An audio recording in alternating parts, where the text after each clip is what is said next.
Bag alert, bag alert, bag alert, bag alert, bag alert, folks. That's right. Deommodore Lenoir gets paid. Anthony Richardson is out of the doghouse the sixth time. Sixth time. Oh, you thought I wasn't going to forget? Sixth time. Sixth time. Sixth time. Sixth time. Pittsburgh Steelers get a win in the DMV. Arizona Cardinals dominate the Jets. The Lions escape with a dub. The Panthers continue to stack wins. And we got football tonight, folks. That's right. Commanders versus Eagles, okay? All of this and more on the 48th episode of the Football Junkies podcast, okay? I am your host with the most, your chief Bagrodamus, okay? Your chief head of the table meteorologist for all predictions moving forward within the next 3 to 6 years, okay? But most importantly, I am your GM who is not on a team right now. But don't you worry about it, okay? I'm all these things and more, but most importantly, I'm your host, Kale. You already know what I'm getting ready to say. So on 3, 1, 2, 3, let's lock in.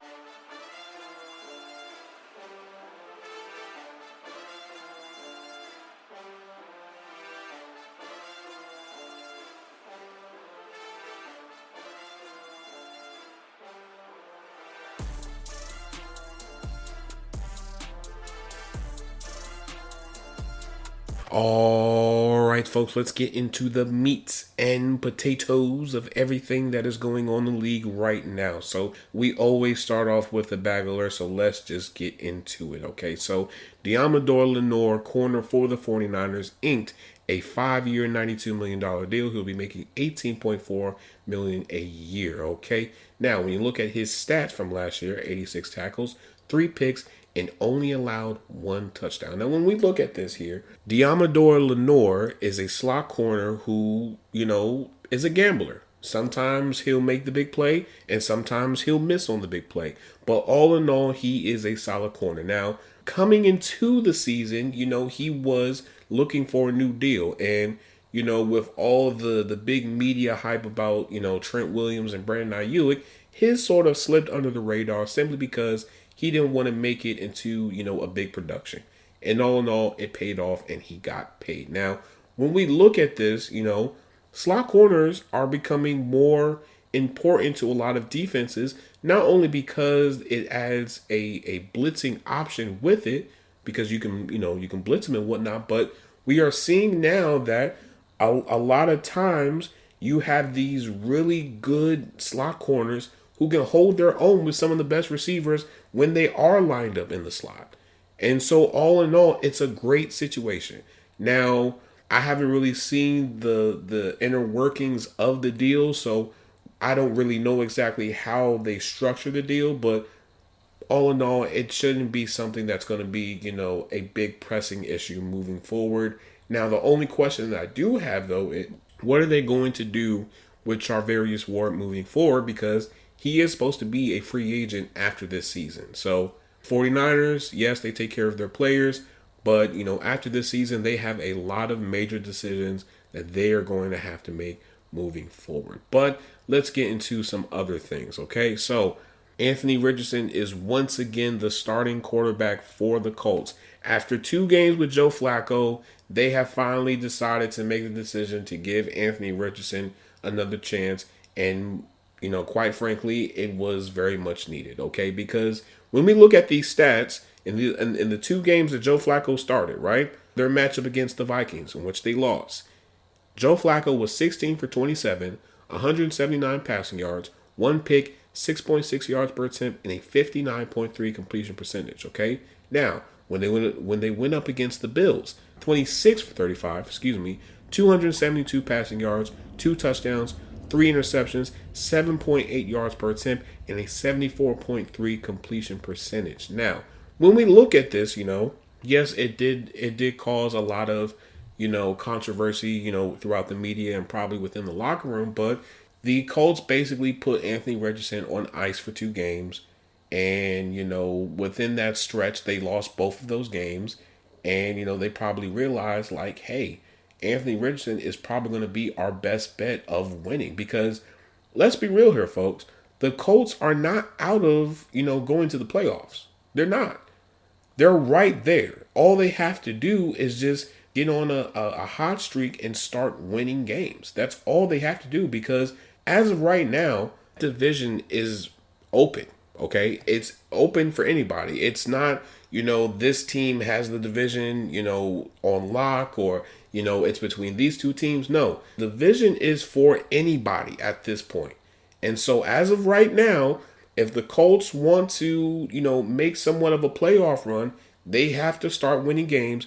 And thus they realize that, guess what? Anthony Richardson is their best chance of making that happen. So let's just wait and see what happens with that. Now, let's get into this Steelers and Commanders game because you know why? There were some people that were saying, oh, the Commanders are going to beat the Steelers. The Steelers are finally going to run into some problems. Where are they now? Where are they now? Commanders fans, how we feeling? How we feeling today? We feeling a little bit salty? Taking that L doesn't feel good, does it? It's okay. It's okay. Let's get into this game, folks. So, Danger Russ was 14 for 28, 195 passing yards, 3 touchdowns, 1 pick, 7 yards per attempt, and a 50% completion percentage, okay? Jalen Warren, 14 attempts for 66 rushing yards, 4.7 rushing yards per carry, and 2 rushes of 10-plus yards or more. George Pickens, 7 targets for 5 receptions, 91 receiving yards, 1 touchdown, and 18.2 receiving yards per reception. Jaden Daniels, 17 for 34, 202 passing yards, 5.9 yards per attempt, and a 50% completion percentage. Austin Eckler, 13 attempts for 44 rushing yards, 3.4 rushing yards per carry, 2 touchdowns, and 1 rush of 10-plus yards or more. Terry McLaurin, 6 targets for 5 receptions, 113 receiving yards, and 22.6 receiving yards per reception. Now, let's just get into this, okay? Because this game could have easily went into a whole different direction, okay? Because leading into the fourth quarter, the Commanders had a 10-point lead, and it was starting to look like, the Commanders were getting ready to just end the game. And then somehow the Steelers do Steelers things. You have Cameron Hayward that gets a sack. You have this person that makes a necessary tackle, and then boom, we're back into the game. And this was definitely a great game. This was a back and forth game for all 4 quarters, okay? The Steelers were fighting just as much as the Commanders were fighting, okay? Dante Fowler Jr. for the Commanders was doing his thing. He was creating pressure, making big plays, making big stops. He was doing it all. And that's exactly what the Commanders needed. Not to mention, you have Frankie Louvu that was making plays. You had Jeremy Chin that was making plays. So all in all, this was a really good game. This wasn't, necessarily a slaughter or anything that anybody would have predicted. This was a great game from start to finish. The only problem that I had with this game was the refs were being very ticky-tacky when it came to the pass interference calls. Like, you're just going to just have to let the game just play out. Now, if it's an egregious pass interference, hold, then you have to do what you have to do. But if it's something very subtle and they let go, quickly before they even get the ball, let it play. Let it play. But at the same time, the Steelers secondary was getting beat up. Dante Jackson was not having a good game, nor was Joey Porter Jr. Terry McLaurin was doing his thing. And I get it. Joey is, a hands-on type of corner, a physical corner, somebody that likes to put his hands on the receivers. I get all that. But there is a time and place when you do that. Because guess what? They were calling it almost every single time. Every single time. Whoop, flag. Whoop, flag. Flag. Pass interference. Pass interference. Like, at some point, bro, you shouldn't have to use your hands a whole lot to do this. You shouldn't have to. You're one of the biggest corners on the field. All you got to do is just use your body and position yourself to be able to either, deflect the pass or try to get a pick. That's all you have to do. You don't have to do anything else. But, again, the Steelers up front was doing their thing. Keanu Benson was making, crucial plays as well as Cameron Hayward. And, this is what I will say. I will be one of the first to say it publicly. I was wrong. I was wrong. I was definitely a person who was definitely on the fence about giving Cam another deal because, the Steelers are at a point where, they're close to, hitting that threshold where their Super Bowl window is open.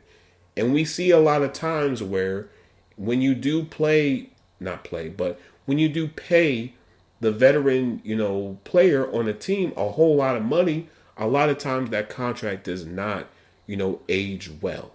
But so far, Cam has been doing his thing. He continues to show why he is still a top 10 run defender and a top 10 D tackle in the league. And, again, this defense has been doing their thing. They've been beating up teams.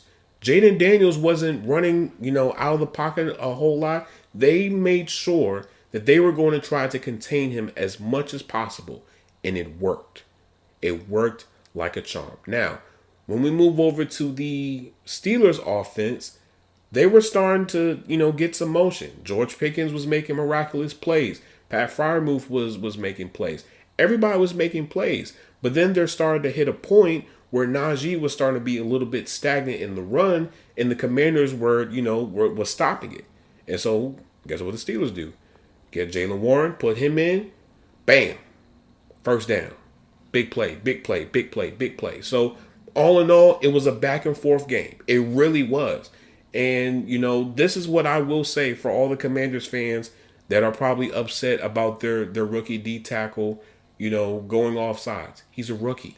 He's a rookie. He's going to make these type of mistakes. That's what happens. All of those other guys, they know what to do in this situation. He didn't. And it's a simple mistake. Yes, it did cost them the game, but you can't just, you can't just throw him under the bus. You just can't. And, for the Steelers to be as aggressive as they have been, especially on fourth down, which James Pierre, you should have caught the ball. You definitely should have. If you would have caught the ball, you probably would have had a first down and more, possibly almost a touchdown because there wasn't anybody near you for at least 10 to 15 yards. But, you're starting to see a Steelers team that is going to be a thorn in people's sides moving forward. Because as of right now, the AFC teams that you really have to worry about are, of course, the Chiefs, the Ravens, the Bills, and now the Steelers. I truly believe that. I think if the Steelers continue to win, and if they win on Sunday, which that has to be a whole episode in itself, they can position themselves to be seated fairly high so that, whoever they go up against, it's not necessarily going to be a slaughter, but you have a better matchup compared to, you're seating low and you're going to have to go up against the Chiefs or you're going to have to go up against the Bills again or whomever. Now you have Russell Wilson, who has been able to unlock the deep pass game, which, the Steelers have been trying to do for a while now. They tried to do it with Kenny Pickett. That didn't work. They tried to do it with Justin Fields. That didn't work either. And Russ has been able to do it successfully, and it's worked. It paid off substantially. That play with Mike Williams, they didn't even practice it. So all in all, it worked. I don't know what Russ is doing, but continue to do it. This run game looks great. The offensive line, they're blocking well. This team is going to continue to stack wins. Now, I'm not saying that, the second half of the season, they're going to go undefeated. No, I do not believe that, not one bit. But if they do win at least 2 or 3 of their division rival games, we're going to have a different conversation. Now, moving on to the Cardinals and Jets game. Yes, that Jets team. We're just going to leave it there. Kyler Murray was 22 for 24, 266 passing yards, 1 touchdown, 11.1 yards per attempt, and a 91.7 completion percentage, okay? Trey Benson, 10 attempts for 62 rushing yards, 6.2 rushing yards per carry, and 3 rushes of 10-plus yards or more. Trey McBride, 5 targets for 4 receptions, 71 receiving yards, and 17.8 receiving yards per reception. Aaron Rodgers, 22 for 35, 151 passing yards, 4.3 yards per attempt, and a 62.9 completion percentage. Breece Hall, 10 attempts for 52 rushing yards, 5.2 rushing yards per carry, and 1 rush of 10-plus yards or more. Garrett Wilson, 6 targets for 5 receptions, 41 receiving yards, and 8.2 receiving yards per reception. Now, this is what I will say. For the Cardinals to do what they did to the Jets is surprising. Now, again, this was a team that I really haven't been able to watch a whole lot of Cardinals games, but I was able to watch this one. And let me just say, Cardinals, I was unfamiliar with your game. I was unfamiliar because you guys are coming out guns blazing. You guys have been doing your thing, okay? You talk about Kyler Murray, who prior to this point, was definitely getting, criticized because, he plays a lot of video games and he's, really heavy into Call of Duty and whatnot. Kyler Murray has been balling out. Trey McBride, that is a superstar right there for the Cardinals. There was literally a play where Trey McBride caught it. There were 4 Jets defenders around him, and he was still fighting to get the extra yards. Trey McBride looked amazing out there on the field, okay? You were talking about somebody that is definitely going to be with this team for a long time. If I'm the Cardinals, I am making sure that you lock him up because what he has been able to do for the past 2 years now, amazing. And that's exactly what you need. On top of that, James Conner was doing his thing. Trey McBride was doing this thing.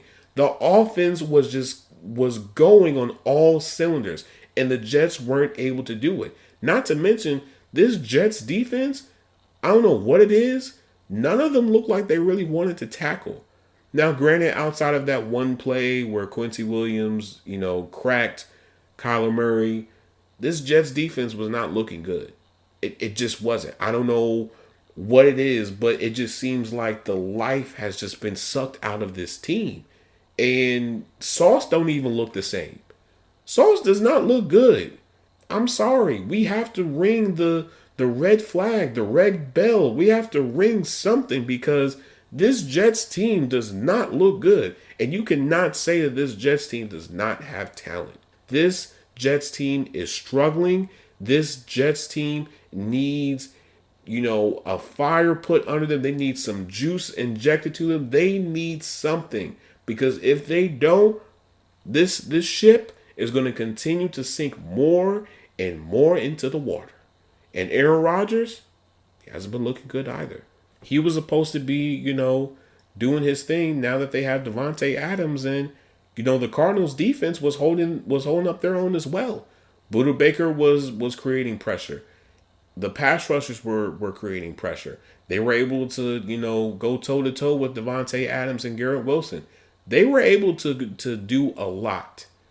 And, for the Cardinals to be able to do this definitely, piques my interest. And, I would not be surprised if they are, seated up pretty high in the playoffs.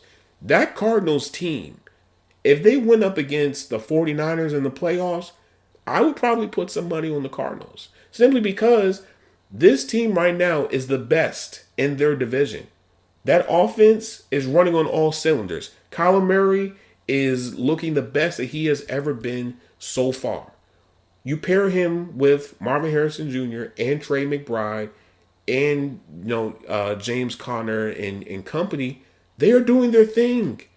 They are. And they look like they are really serious. Like this is a young team that teams are going to have to be worried about, moving forward. And, if I'm the Cardinals front office, I am continuing to build off of this momentum because I guarantee you, if they hit on the next 2 drafts and maybe some free agency signings, this is going to be a team that is going to be primed for a deep playoff run. You heard it here first on the Football Junkies podcast, okay? Now, let's go on to the Lions and Texans game, okay? Man, I have so much to say about this, but let's just dive into it, okay? CJ Stroud, 19 for 33, 232 passing yards, 1 touchdown, 2 picks, 7 yards per attempt, and a 57.6 completion percentage, okay? John Mechie III, 6 targets for 5 receptions, 74 receiving yards, 1 touchdown, and 14.8 receiving yards per reception. Joe Mixon, 25 attempts for 46 rushing yards, 1.8 rushing yards per carry, and 1 touchdown, okay? Jared Goff, 15 for 30, 240 passing yards, 2 touchdowns, 5 picks, 8 yards per attempt, and a 50% completion percentage. Okay, Jahmyr Gibbs, 19 attempts for 71 rushing yards, 3.7 rushing yards per carry, and 3 rushes of 10 plus yards or more. Sam Laporta, 6 targets for 3 receptions, 66 receiving yards, 1 touchdown, and 22 receiving yards per reception. Now, this was probably one of the worst games for Jared Goff that we have seen in a very long time. And the fact that this Texans team wasn't able to really capitalize off of all of those, picks is a little bit alarming. It is.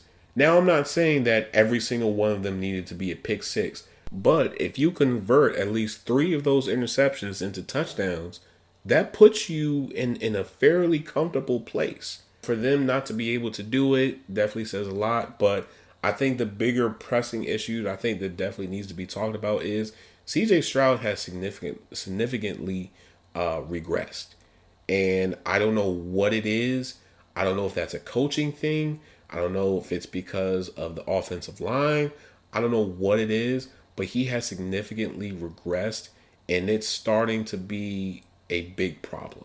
If you're the Texans, you have to be a little bit afraid of this, because when we look at it, last year, guns blazing, right? You couldn't say not one negative thing about CJ Stroud. He was doing his thing. He was making the routine throws, making the big plays, winning games, doing his thing. And then now he's not the same. Now maybe it's the sophomore slump. Maybe, it was a particular coach that's not there anymore. I don't know what it is, but something is not right, okay? This team is a loaded team on both sides of the ball. They're full of talent. Outside of Stephon Diggs being out for the season, there is no reason why the Texans should be struggling the way that they have been struggling. No reason. And for them to be struggling like this, it's not good. I will continue to say this. I will continue to beat on the table. We are about to hit that point where every single game is going to matter. And if you've not been winning your divisional games, that is going to bite you once we start getting into the seeding process for the playoffs. It is. And again, the division for the Texans isn't even fairly strong. The only team that the Texans have to worry about is the Colts. And even then, they're still trying to figure out what they're going to do moving forward with their quarterback. Even though they did say that Anthony Richardson was going to be starting, who knows? So again, Texans, you gotta get control of not only the division, but you have to figure out what is going on with CJ Stroud and try to see if you can patch it up. Because right now, there are AFC teams who are looking at the footage of CJ Stroud just in case they have to face them in the playoffs. And I guarantee you right now, they already have a plan in place on how to deal with him.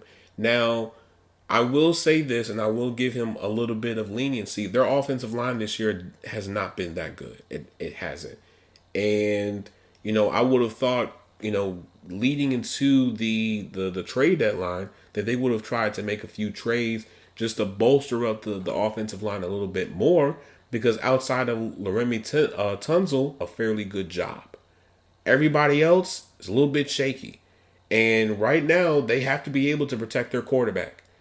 If they want to be able to make a deep playoff run and go right back where they were last year, they got to button all these problems, these very loose problems. Because right now, the defense just showed that they can hold their own, especially against a team like the Lions. You made Jared Goff look human, because there was a point in time leading up to this game that a lot of people could make a strong case that Jared Goff was definitely in the MVP running. And for him to throw 5 interceptions definitely is, a pat on the back to the defense. But at the same time, you didn't get the W. So, again, somebody has to go back to the lab, figure out what's going on with CJ Stroud, and then come up with a strategy. Because I still do believe in the Texans. I still do believe that they will make it into the playoffs. But as the week progresses and as, the season begins to come to a close and we start to hit the point for Thanksgiving and Christmas, you better start stacking those wins. You better start building a safety net just in case the seeding gets a little bit weird. Because I promise you, you don't want to go up against a team like the Ravens first. You don't want that. I'm telling you, you do not want that. But let's get into another game that we really do have to talk about, and that is the Giants and the Panthers. Okay, so Daniel Jones was 22 for 37, 190 passing yards, 2 picks, 5.1 yards per attempt, and a 59.5 completion percentage. Tyrone Tracy, 18 attempts for 103 rushing yards, 5.7 yards per attempt, and 3 rushes of 10 plus yards or more. Wan'Dale Robinson, 8 targets for 5 receptions, 51 receiving yards, and 10.2 receiving yards per reception.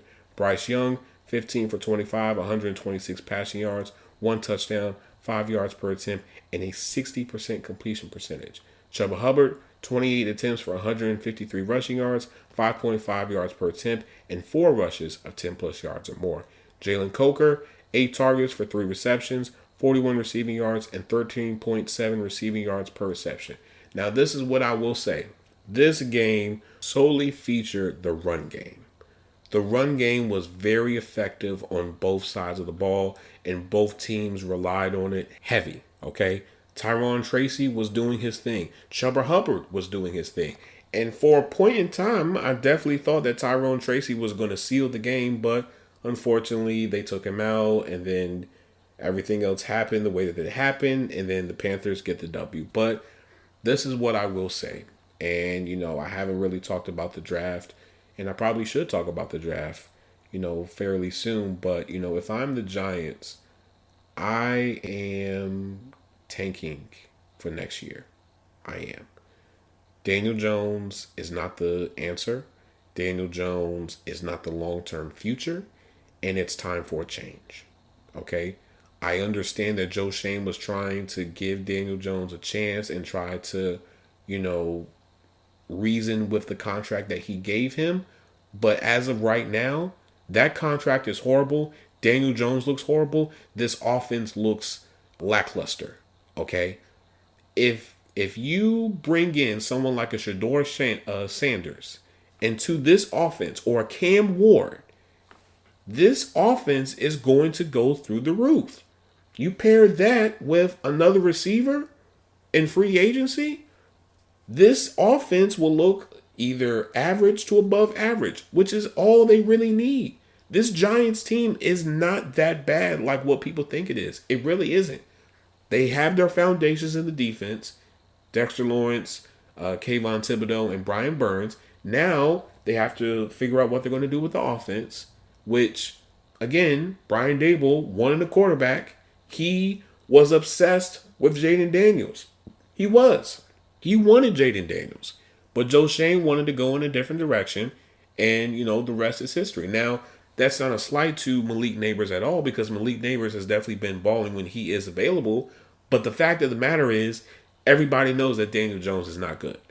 Everybody knows that at this point, the Giants reached in giving him the contract that they gave him, and that now the Giants have to rewrite that wrong, and now they're going to have to invest into a high pick to get a quarterback. And granted, as of right now, if I'm not mistaken, I could be wrong, if the season was to end right now and the draft was in 2 weeks, I think the Giants would have a top 3 pick.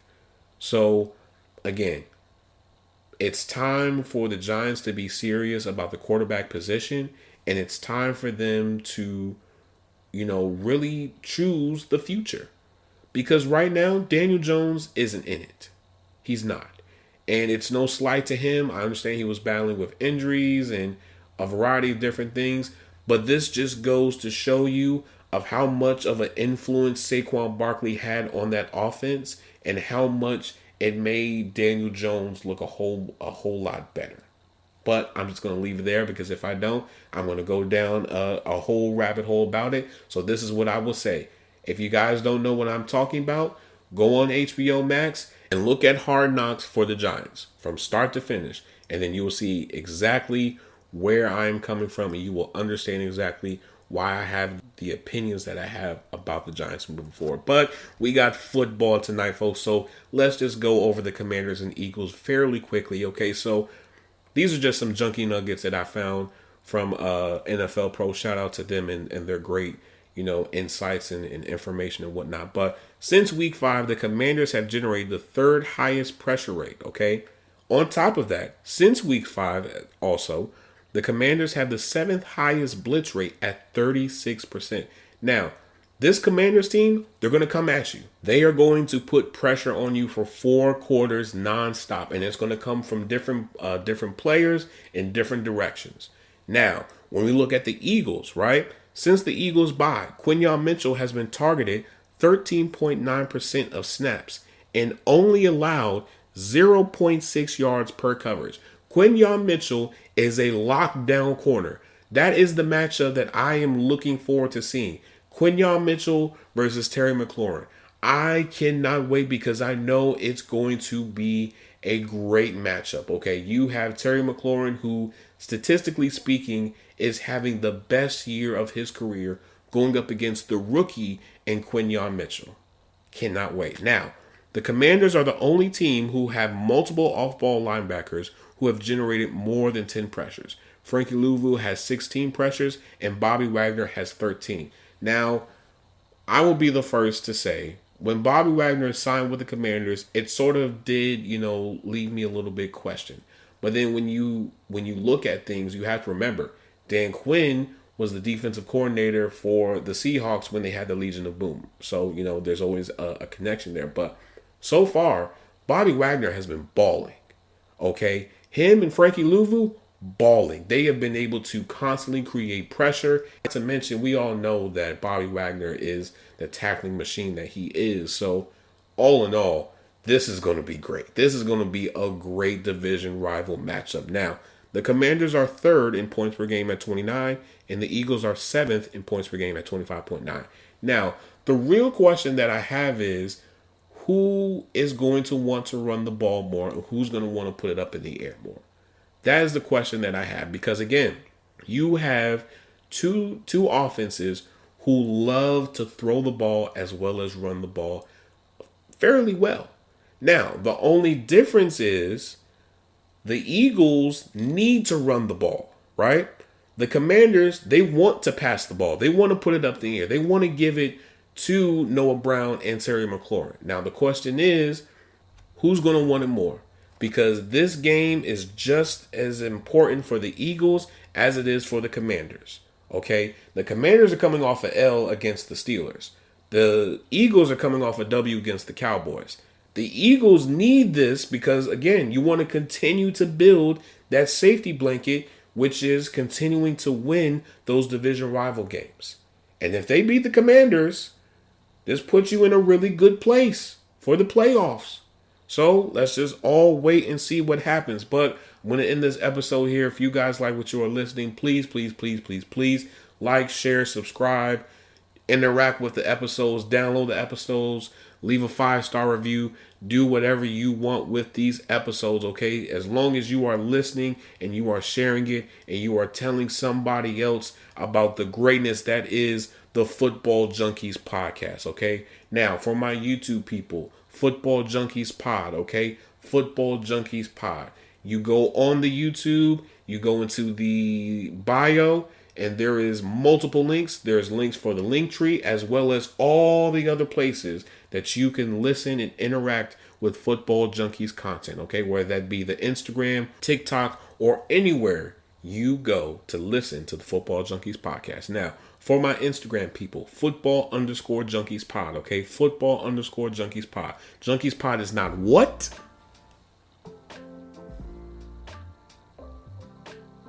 It is together, not spaced. It is together, not spaced. Junkies Pod is together, not space. For my TikTok people, Football Junkies Pod, okay? Football Junkies Pod. Now, I will say this. I just dropped 3 clips yesterday. We're going to be dropping some more clips either today or tomorrow. So stay tuned. And there may be another episode because we do have some really good matchups that we have to talk about this upcoming Sunday because the Steelers go up against the Ratbirds for the first time this season, as well as we have the Chiefs and the Bills, another rubber match, another great game. So all in all, I hope I gave you guys the fix that you guys need. I know normally the first episode of the week is a fairly long episode, but I want to keep things light and whatnot. So I love you guys. I appreciate you guys so much. Peace and love. I'm out.